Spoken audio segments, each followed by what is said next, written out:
Magandang araw mga kaibigan. Samahan niyo po akong muli para sa isang kwento ng pag-ibig na tiyak nakapupulutan ng aral at magpapaantig sa inyong mga puso. Pero kung bago ka pa lamang, ay pakilike po ng ating video. Pakiclick ng subscribe button, gayon din ng bell icon para lagi kang updated sa mga susunod ko pang upload.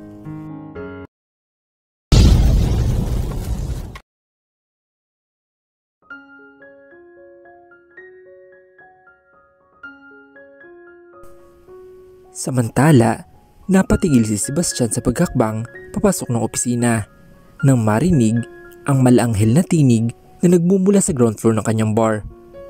Dala ng curiosity niya ay muli niyang binaybay ang hagdan pababa. Natanaw niya ang babaeng tumutugtog gamit ang gitara habang kumakanta. Kung hindi siya nagkakamali, Can't Help Falling in Love ni Elvis Presley ang kinakanta nito. Nakakahalin ang boses nito at para siyang dinuduyan.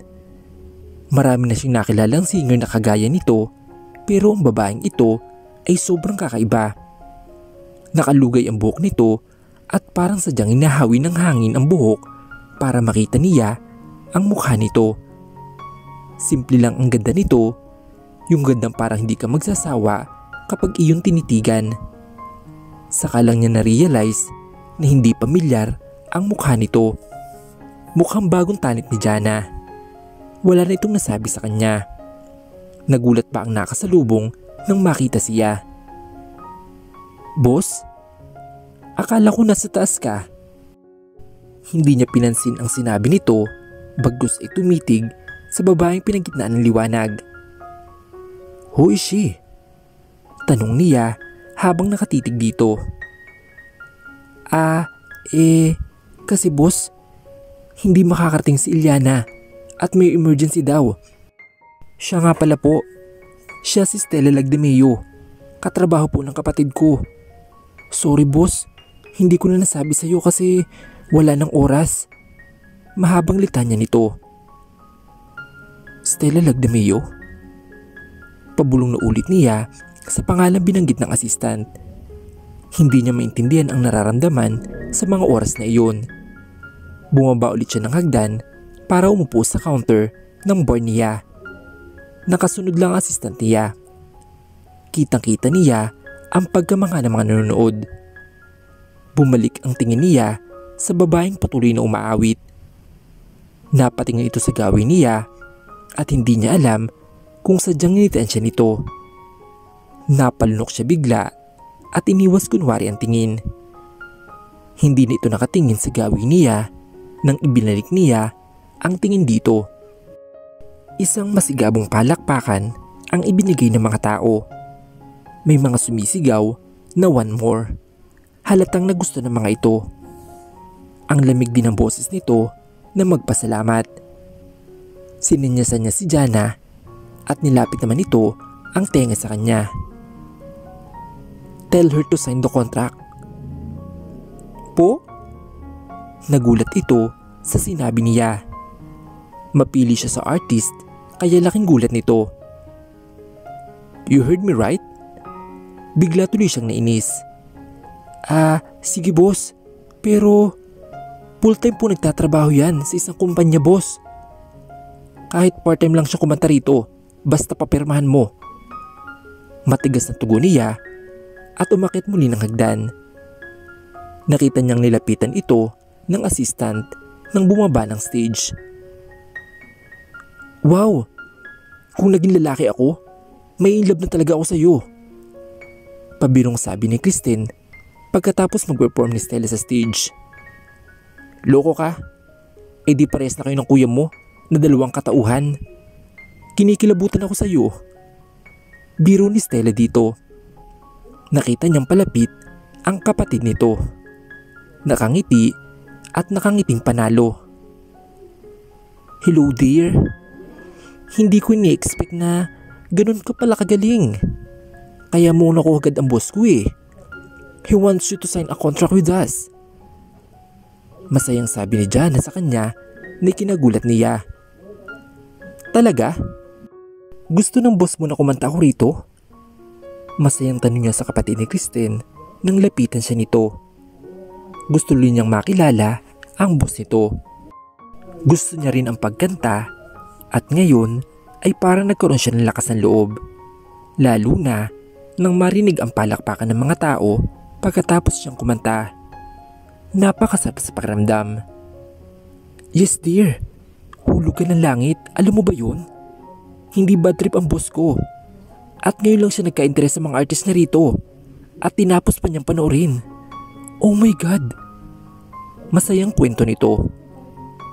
Ganun? Kailan daw? Nahihiyang tanong niya.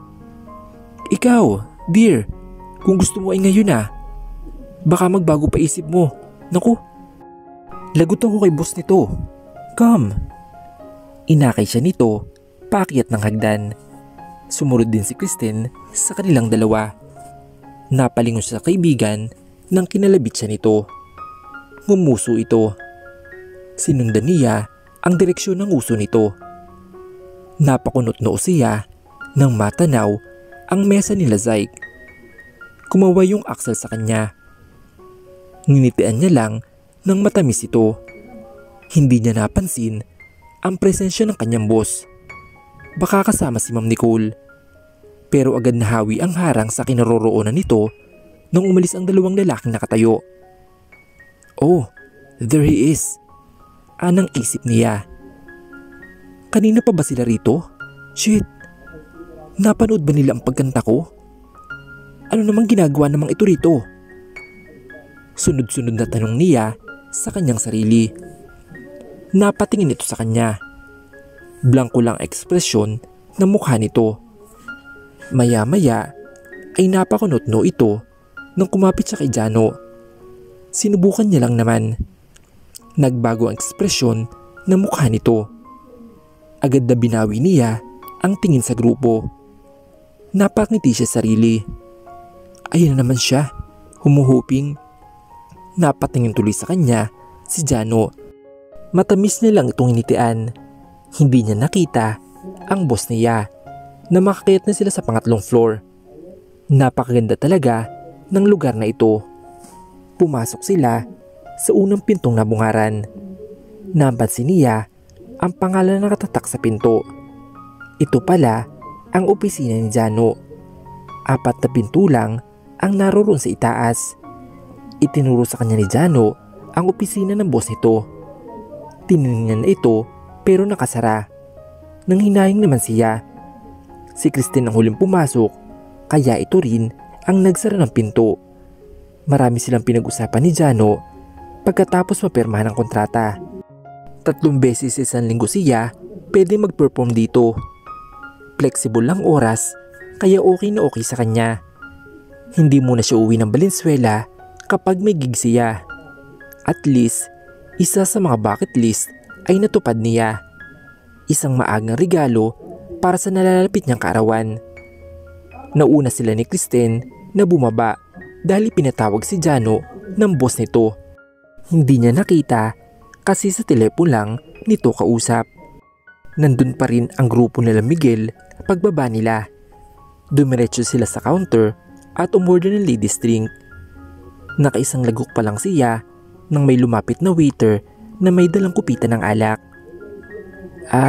Ma'am, pinabibigay po ng lalaki na sa table 4.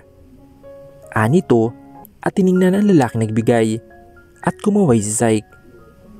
Sinamahan niya ito ng tingin dahil nakatingin din pala ang boss niya. Pakabalik sa kanya kuya, baka kamo may lason at gusto ko pang mabuhay. Tumalima agad ang waiter pabalik sa table ng mga ito. Natawa tuloy si Kristen. Ha? Work kayo ni Sir Zyke? Natatawang tanong nito. Oo, tipid niyang sagot. Pero maya-maya ay bumalik ulit ang waiter at may dala ulit na alak. And this time, iba naman ang nagbigay, si Axel.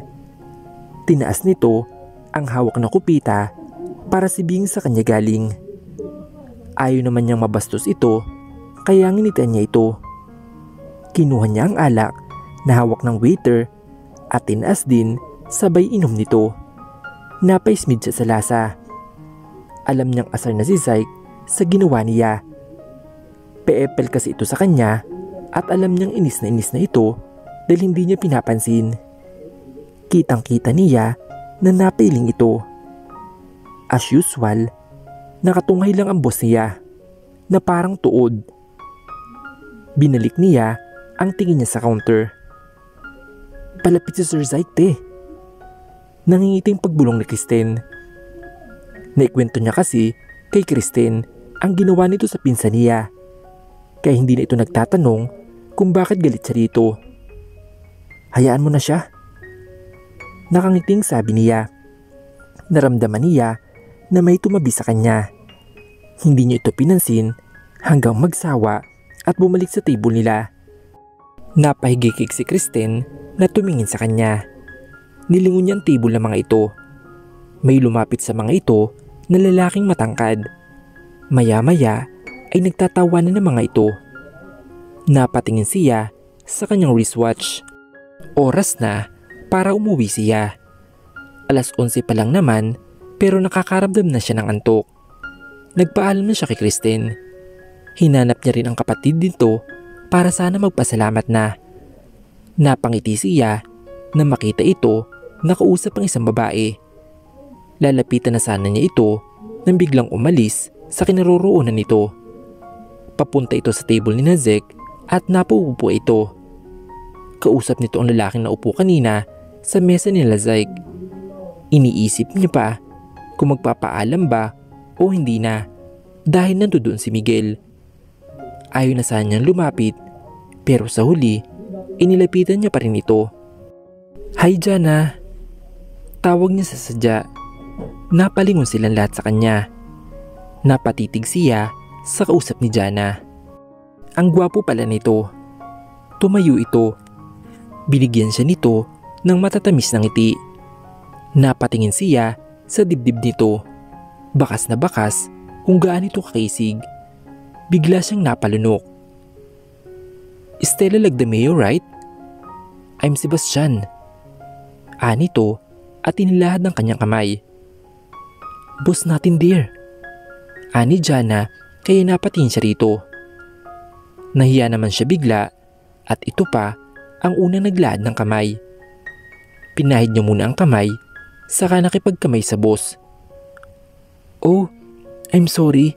I didn't know. Nahihiyang sabi niya. Anyway, nice to meet you po sir. Matamis ng ngiti ang iginawad niya rito. Napatingin siya sa kamay niya na hawak-hawak pa rin ito. Mukhang ayaw yatang bitawan kaya gusto niyang matawa. Napagatlabi pa siya at napabitaw siya nang biglang sumipol si Axel. Napatingin siya sa gawin nito lalo na sa katabi nito na hindi may pintang mukha. Tama bang nakikita niya? Nagsiselos bang lalaking ito? Hinarap niya si Jana upang magpaalam at nagpasalamat na rin. Nag-alok din ang bagong boss niya na ihatid siya pero tumanggi siya dahil may dala man siyang sariling sasakyan. Kita niya sa gilid ng mga mata niya na titig sa kanya ang kanyang boss na si Miguel. Maya-maya ay may ibinulong ito kay Axel. Tumangutango naman ito. Papalabas na sana siya nang marinig ang boses ni Zyke. Tumigil sa saglit pero hindi nagtagal ay hinakbang niya ulit ang kanyang mga paa palabas ng bar. Kaibigan pa rin naman niya ito pero ayaw pa rin niyang pansinin ito hanggat hindi pa sila nakapag-usap ng pinsan niya. Dire-diretso siya naglakad palabas at hinanap kung saan niya ipinark ang kanyang sasakyan. May palatandaan naman siya kaya hindi na siya nahirapang hanapin kahit sobrang dami ng sasakyan.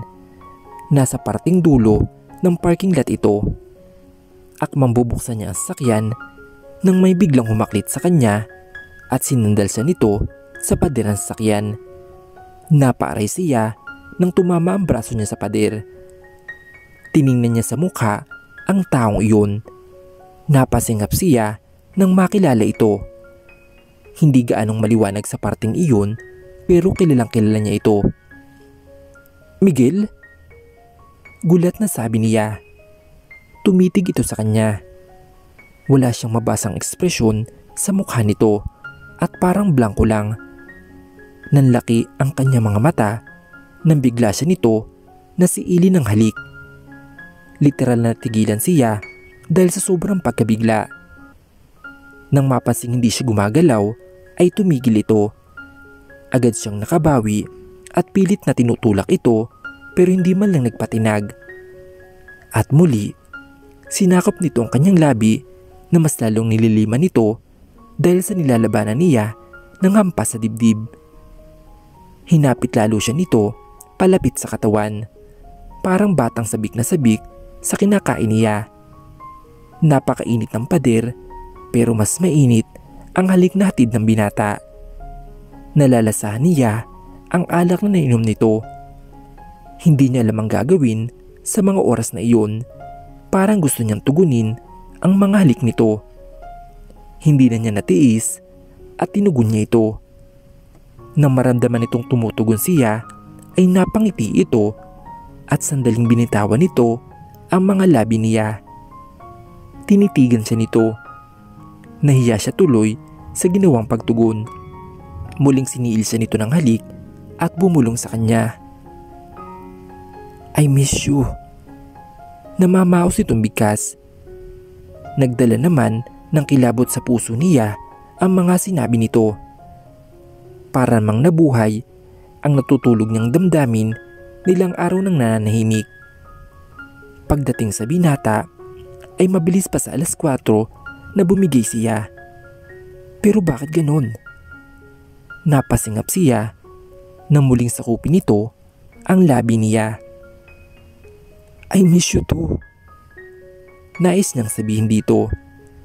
Bigla siyang napatigil sa pagtugon nang may marinig na mga boses. Pamilyar ang mga boses na iyon, partikular na sa babae nagsasalita. Naramdaman niya ang pagbitiw ng binata sa pagkakahalik sa kanya. Tumitig ulit ito sa kanya at isa pang mabilis na halik ang ginawad sa kanya. Get in. Utos nito sa kanya at tumalikod na. Agad na tumalima siya papasok ng sasakyan. Natanong niya ang binata na tumigil sa paghakbang dahil may lumapit. Natigilan siya nang makita si Nicole. Kaya pala pamilyar ang boses ng babae. Nakita niya rin sin Axel at Zyke sa likod nito. Buti na lang at hindi sila naabutan ng mga ito. Kung hindi, ay tiyak na kahihiyan ang inabot niya. Hindi niya muna pinandar ang sasakyan dahil nakaharang pa ang mga ito. Hindi niya marinig ang pinag-uusapan ng dalawa at halatang may pinagtatalunan ng mga ito. Kita niya ang panakanakang tingin ng binata sa sasakyan niya. Maya-maya ay nakita niyang inakay ng binata ang nobya nito. Hinawakan niya ang mga labi niya at saka pumikit. Pakiramdam niya ay hinahalikan pa rin siya ng binata. Napabuntong hininga siya. Alam niyang bawal pero hindi niya mapigilan ang sarili pagdating sa binata. Ngayon nga lang siya umibig sa lalaking tikin pa. Sana siya na lang ang nasa lugar ni Nicole. Sana. Nang hindi niya matanaw ang mga ito, ay agad niyang pinandar ang sasakyan at pinaharurot na ito. Parang nakaramdam siya ng sakit ng ulo sa kakaisip sa nangyari sa kanila ng binata sa parking lot. Nang malapit na sa kondo niya, ay nakaramdam siya ng gutom. Agad na naganap siya nang pwedeng mabili ng pagkain. Wala naman siyang stock ng pagkain. Nang matanaw ang isang restaurant, ay agad na dumiretso sa parking lot nito para pumarada. Pababa na siya ng sasakyan na makaramdam ng hilo. Marahil sa alak na nainom niya kanina galing kay Axel. Ladies drink lang naman ang iniinom nila ni Kristen. Sumandal muna sa saglit at saka lumabas na. Dahil nga siguro sa alak ay napailing na lang siya. Papasok na siya nang bigla siyang napahawak ulit sa ulo. Nahihilo naman siya. Ganun ba katindi ang epekto ng alak na iyon? Bigla naman siyang dinalo ng guard nang mapansin siya nito. Ma'am? Okay lang po ba kayo? Nag-aalang tanong nito. No, I'm okay. Medyo tipsy lang manong. Inalalayan muna siya nito para umorder. At in-take-out niya na lang ang in-order na pagkain at saka umuwi na. Mabuti na lang at nakapagmaneho pa siya na maayos. Pagkalapag ng pagkain sa mesa ay tinungo niya agad ang kwarto at nagpatihulog na sa kama. Hindi niya namalayan na nakatulog na siya. Nagising sa kinabukasan dahil sa alarm clock na nasa gilid niya. Napadaing siya nang biglang sumakit ang tiyan niya. Saka lang niya naalala na hindi na pala siya nakakain dahil natulog na siya. Pupungas-pungas pa siya nang bumaba ng kama. Agad na tinungo ang direksyon ng towel at dumiretso sa CR. Bago pa man siya makapasok ay nakaramdam ulit siya ng pagkahilo. Napahilot siya sa kanyang sentido. Nakaramdam din siya ng paglalaway. Hindi niya tuloy maintindihan kung dahil ba yun sa alak na inom kagabi. Binilis niya ang pagligo dahil panay pa rin ang pagkalam ng sikmura niya. Pagkatapos niyang maligo ay tinungo niya ang kusina para tingnan ang binili niya kagabi. Inamoy niya iyon at mukhang hindi pa naman panis. Agad na ininit niya ito at nagsalang ng kanin. Nagtimpla muna siya ng kape at tinungo ang sala. 6:00 pa lang naman kaya naisipan niyang manood muna ng Netflix series. As usual, Shadowhunter pa rin. Wala kasing bagong Korean drama sa Netflix at halos lahat ay napanood na niya. Naalala niya tuloy ang mukha ng bagong boss niya sa bar nang makita si Chai Sansei. Kawig niya talaga ito. Napailing tuloy siya. Pagkalipas ng ilang minuto ay tumayo siya at tiningnan ang kanin kung luto na. Agad na nagsandok siya ng kanin at dinala sa sala. Mas gusto niyang kumain sa sala kasi may pinapanood siya. Saktong 7:00 na nang matapos siyang kumain. Malapit lang naman ang pinapasukan niya kaya hindi naman siya nagmamadali. Hindi kagaya kapag nasa Valenzuela siya. Maaga pa lang ay gising na siya. Tinungo niya ang closet at naghanap ng masusuot. Wala naman kasi silang uniforme sa opisina nila. Hindi rin niya alam kung bakit. Itim na skirt ang pambaba niya na hindi abot ng tuhod at nude overlap v-neck with sleeve ang napili niyang pangitaas. Korean inspired ang halos lahat ng damit niya na nasa closet. Napangiti siya sa sarili na makita sa limin ng kabuuan. Parang inspired talaga siya na pumasok ngayon. Hindi niya alam kung bakit. Dahil ba sa nangyari sa kanilang boss niya? Isang matamis na ngiti ang iginawad ni Stella sa guard nang papasok na siya. Good morning po, Ma'am Stella. Ang ganda ng gising natin ah. Nakangiting sabi nito. Good morning ding Manong. Sakto lang naman. Pabirong sagot niya. Napatingin siya sa kaliwa niya nang biglang may tumabi. Si Kristen pala. At matamis nang ngitian niya ito. Hoy babae, ano ba talaga meron sa inyo ni sir? Bulong nito. Ah, ano? Nagmamang-maang sabi niya rito. Sus, nakita ko kayong dalawa, naghahalikan. Hindi na ito natapos dahil tinakpan niya ang bibig nito. Nakita ba sa nito kagabi? Bigla siyang pinamulhan ng mukha. Bunganga mo, oo na. Kung ano man yung inasa isip mo, iyon na yun. Sabi na lang niya. Natahimik naman ito nang pumasok na sa elevator dahil marami silang kasabay. Panay naman ang siko nito sa kanya at mukhang nangaasar na naman. Tiningnan lang ito ng masama. Hanggang sa opisina ay mas lalo pang nangasar ito. Ah, kaya pala nagpapaganda. Parinig nito habang nagbubukas ng computer. Hindi na lang niya ito pinansin. Binuksan na rin niya ang kanyang unit at nagulat siya nang magring ang telepono sa kanyang tabi. Ma'am, may nag-iwan po ng flowers dito para daw po sa inyo. Pero pinadala po kay King. Kaakit lang po kasi. Ani Rika sa kabilang linya. Si Rika isa sa staff nila na nasa front desk. Ha? Iyon lang ang nasagot niya sa sinabi nito. Sino naman ang magbibigay sa kanya ng bulaklak? Wala naman naliligo sa kanya. Magsasalita pa sana siya nang nawala na ito sa linya. Baka hindi naman totoo. Napatingin siya sa harap ng opisina ng binata. Imposible naman. Napailing siya sa isiping iyon. Napasandal sa swivel chair niya habang hinihintay niyang bumukas ang computer niya, pero agad din siyang napalingon sa grupong naghihiyawan na nasa pintuan ng department nila. Wala pa kasi ang gwapong boss nila, kaya ganun talaga sila. Napakunot-noo siya nang tumingin ang mga ito sa kanya. Nangibabaw naman ang boses ni Kristen sa mga ito. Mukhang alam ko na kung saan nanggaling te. Kinikilig na sabi pa nito sabay kindat sa kanya. Kasama nito si King na may hawak na bungkos ng bulaklak. Totoo nga ang sinabi ni Rika. Akala niya hindi totoo kasi hindi naman nga malinaw ang usapan kanina.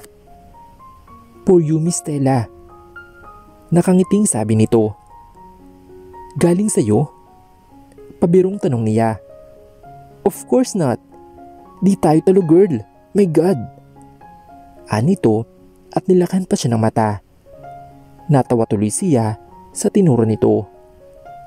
Kanino ba galing yan? Pagkuway tanong niya. Abay ewan ko. Basta lang pinadala ni Rika yan. Sana nga isa akin na lang. Ang ganda at ang bango-bango naman. Parang kinikilig nitong sabi, sabay na inamoy-amoy ito bago binigay sa kanya. Inamoy niya rin at talagang napakabango nga. Tiningnan niya ang bawat sulok nito kung may card na kasama. Wala naman, kaya napakunot-no siya. Wala namang card. Paano natin malalaman kung kanino galing ito? Siguro, hindi na niya natuloy ang sasabihin nang mabungaran ang boss niya na nakatunghay sa kanya. Wala na pala si King at Kristen sa tabi niya. Sir? Napatuyo si bigla at binati ito sa pamamagitan ng pagyuko. Hindi siya nito pinansin at dumiretso na ito sa opisina nito. Nagulat siya nang pabalya nitong isinara ang pintuan. Anyari doon? Nilingon niya si Kristen at nakaupo na pala ito. Nagkibit-balikat lang siya dahil hindi niya lamang gagawin. Ewan, kahit siya ay nagtataka.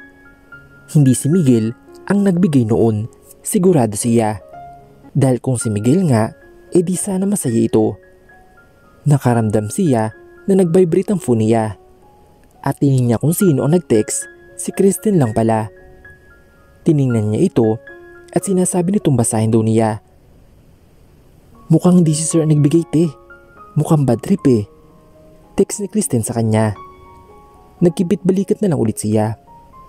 Kahit siya ay napapaisip kanina pa. Sino naman kaya magbibigay ng bulaklak sa kanya?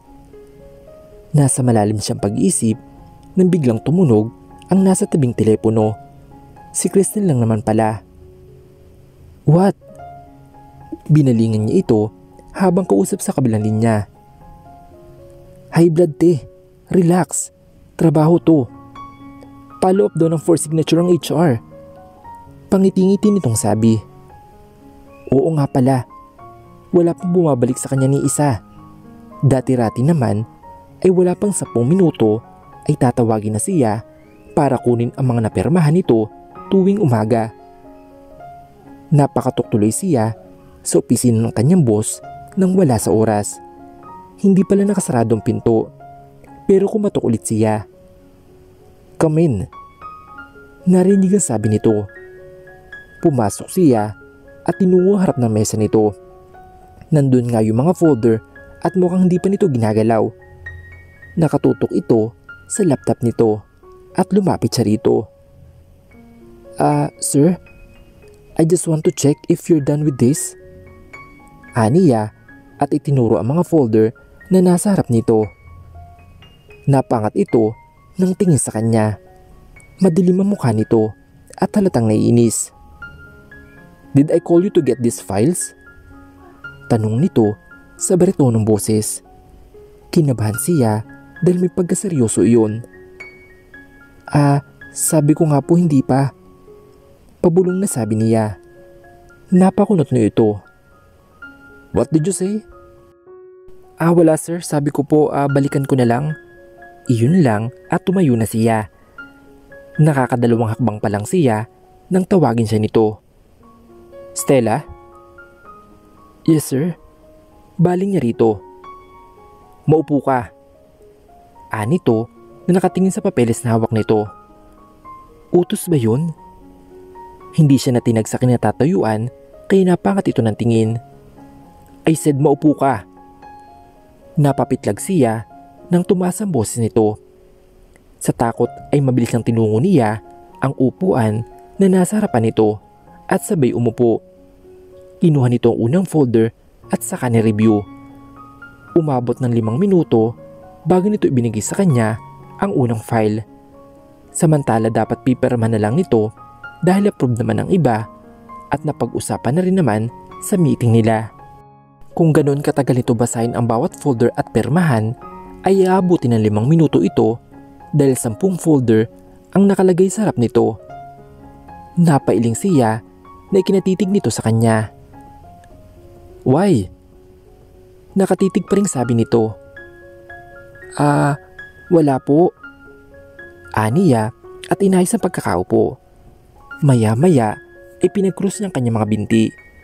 Wala pang ilang segundo ay pinagpalit na ulit ang pwesto nito. Naiinip na siya at hindi niya alam na kanina pa pala siya tinitingnan ng binata. Partikular na sa legs niya. Not comfortable? Napating siya sa binata nang bigla ito magtanong. Po? Hindi mapakali ang binti mo. Hindi ako makakonsentrate. Nito at tumingin sa mga binti niya na natatakpan ng skirt. Iba naman ang paraan ng pagtitig nito kaya tinakpan niya yung folder na bigay nito sa kanya.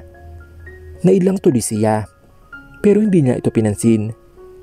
Lumipas ang ilang minuto at lalo kasi nitong tinatagalan ang pag-review ng mga files. Naiinis na siya kasi lalong tumagal ang pagpirma nito sa sumunod na file. Hindi na siya nakatiis kaya nagsalita na siya. Sir, hintayin ko na lang po kaya sa labas. May tatapusin pa po kasi akong report. Ang totoo niyan ay kahapon ko pa ito natapos at ipa-finalize na lang niya ito.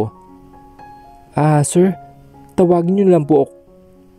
Hindi niya tuloy ang sasabihin dahil napapikit ito at napahawak sa sentido nito. Nag-alala siyang bigla. Masama bang pakiramdam nito? Sir, masakit po bang ulo niyo? Nag-aalala lang tanong niya. Yes, it's because of you. Nagulat siya sa sagot nitong pasigaw. Natigilan siya sa sinabi nito. Dahil sa kanya? May nagawa naman ba siyang masama? Are you avoiding me? Bakit ka ba nagmamadaling lumabas? Bakit? Gusto lang naman kitang makasama kahit saglit. Gusto kitang masolo. Dahil ba yun sa taong nagbigay sa'yo ng bulaklak? Siya na ba ang gusto mo? You said you like me too. Mahabang litanya nito. Bakas ang lungkot sa mukha nito. Miguel? Nagulat siya sa sinabi nito. Tama bang narinig niya? Gusto siya nitong masolo? Why not? Anang isip niya. Pero mali. Maling-mali. Hindi niya namalayan na nakatayo na pala ito sa kanyang harapan.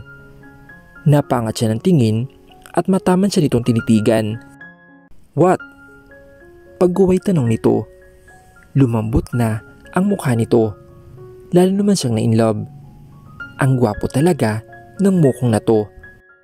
Kay Miguel lang talaga siya lumandi. Hindi niya rin talaga kayang tiisin ito. Pinagpantay nito ang mga mukha nila at kinintalan siya ng halik. Miguel? Kanino mo po ako tinatawag ng pangalan ko? Kaya lumapit na ako. Isa pang tawag, babe. Baka pagsisihan mo. Bulong nito sa kanya. "Babe?" Parang musika naman sa tenga niya nang marinig ang pagtawag dito ng babe. Ito talaga ang isa sa namisa sa binata. "Miguel?" Walang sabi-sabing hinawakan nito ang batok niya at sinili siya ng halik. Sa una ay marubdob ang paraan ng paghalik nito sa kanya, pero kalaunay naging banay dito. Tinugon niya ang nakakaliyong halik nito. Maya-maya ay iginaya siya nito patayo nang hindi naghihiwalay ang mga labi nila. Naramdaman niyang binot siya nito kaya napapikit siya sa batok nito. Pinaupo siya sa mesa nito at sandaling tinigil nito ang paghalik sa kanya at inuusog ang ilang papeles at pinuwesto siya nito sa gitna at muling hinalikan. "I love kissing you, babe. Alam mo ba yun? You're driving me crazy." Anas nito at marubdob na naman siya nitong hinalikan. Sa hindi maipaliwanag na dahilan, lalong nadaragdagan ang bulta-bultahing gumagapang sa katawan niya dahil siguro sa hatid ng mga salitang binitawan nito. Parang musika sa pandinig niya ang mga salita nito. Niyakap niya ito ng mahigpit at iniwan ang mga labi nito na nakanganga. Sabay sabing, "I want you, Miguel." Napangiti ang binata sa sinabi niya. Hindi siya nakakaramdam ng hiya ng mga oras na iyon. Feeling niya ay ang kapal ng mukha niya.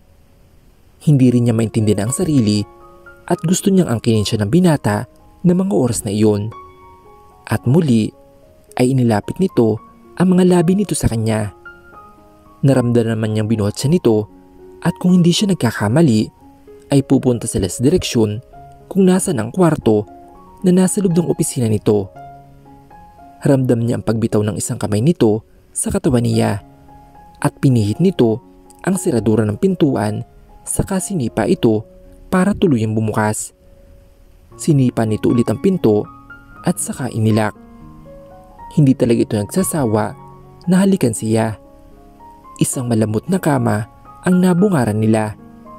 Hiniga siya nito ng dahan-dahan doon at dumagan ito sa kanya at pinantay nito ang mukha nito sa kanyang mukha.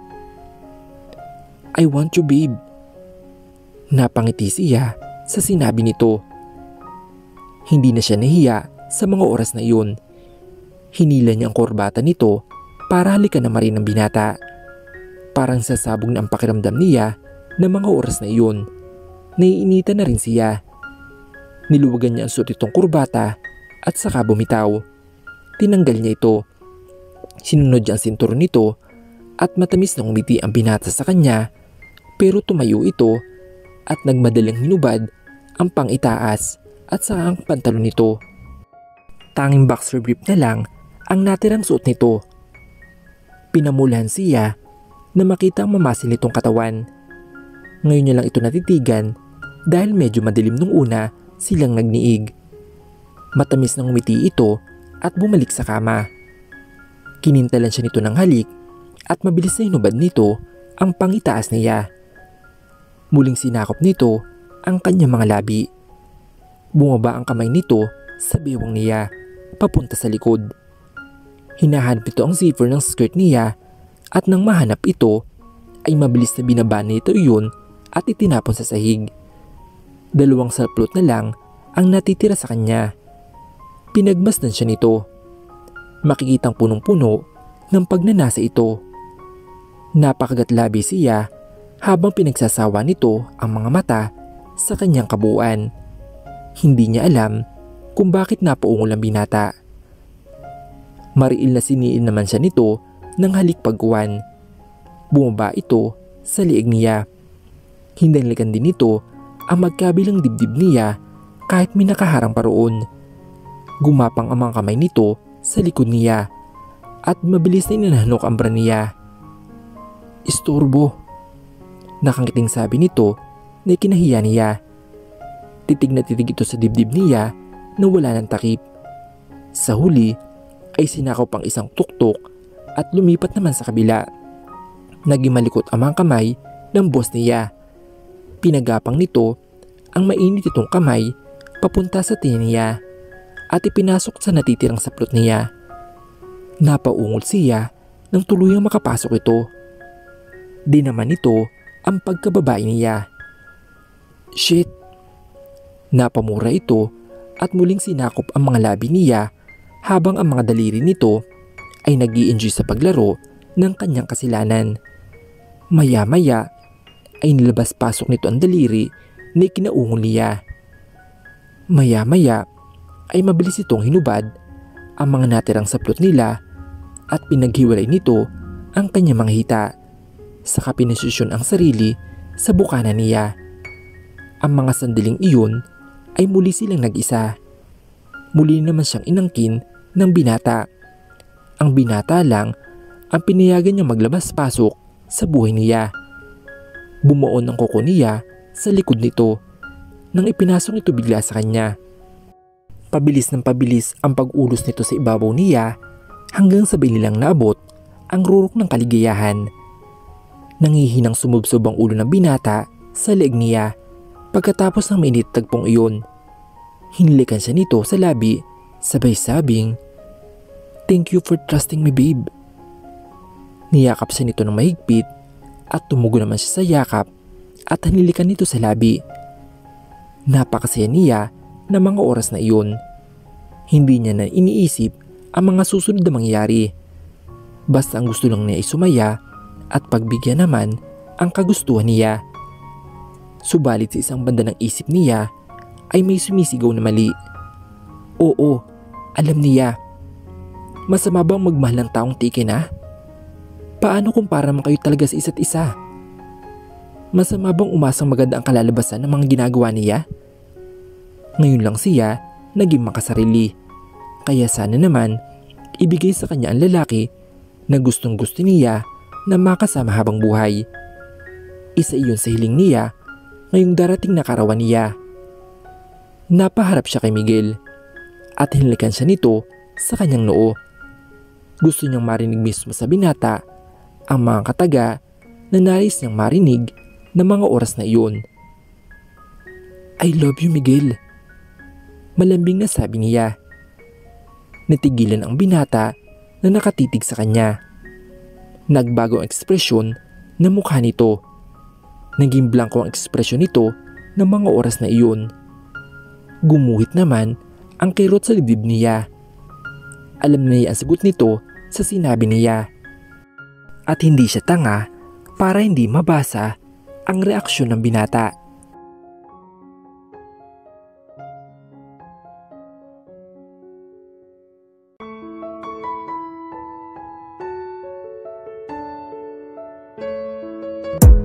You gotta focus on yourself, on your faith, on your dreams, on your mind, on your health, yeah. You gotta work, never tell, keep your head down, find what you love and excel, yeah. Push and pull and repel any hate, go create what you want, feel compelled, yeah. And once you finally get a taste of the race, you'll never look back once you felt that. Don't let somebody take your time and your worth, just focus on yourself first.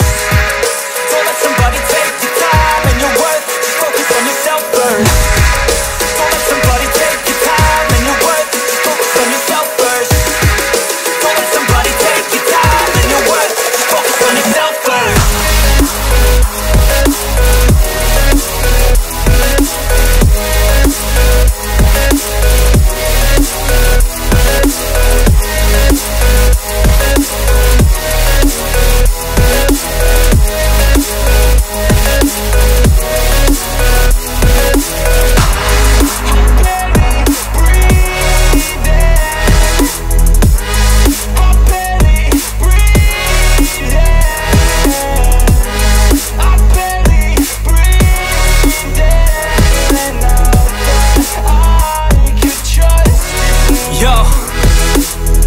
About others way before myself, yeah. I guess that's why I feel like I go through hell, damn. Wasting time on your dreams instead of mine, yeah. About to turn this franchise around on a dime, man. It's all about finding your right state of mind. It's all about turning the worst into fine. It's all about time and the work and the climb. From the thirst we will rise, I'm immersed in this life. Don't let somebody take your time and your worth, just focus on yourself first.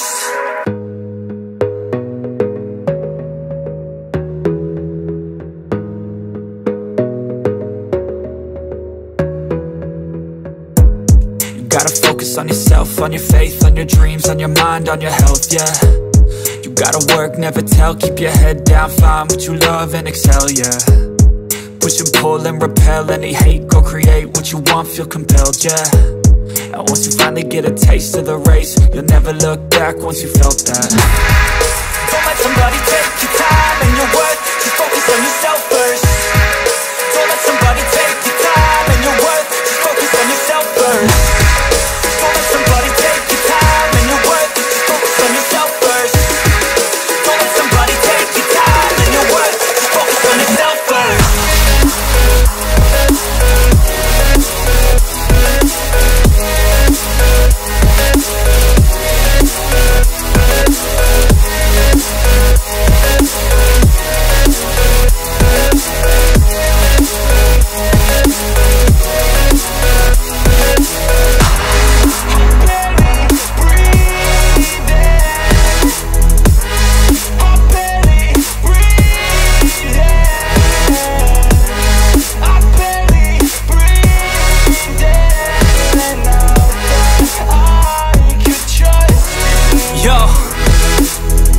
About others way before myself, yeah. I guess that's why I feel like I go through hell, damn. Wasting time on your dreams instead of mine, yeah. About to turn this franchise around on a dime, man.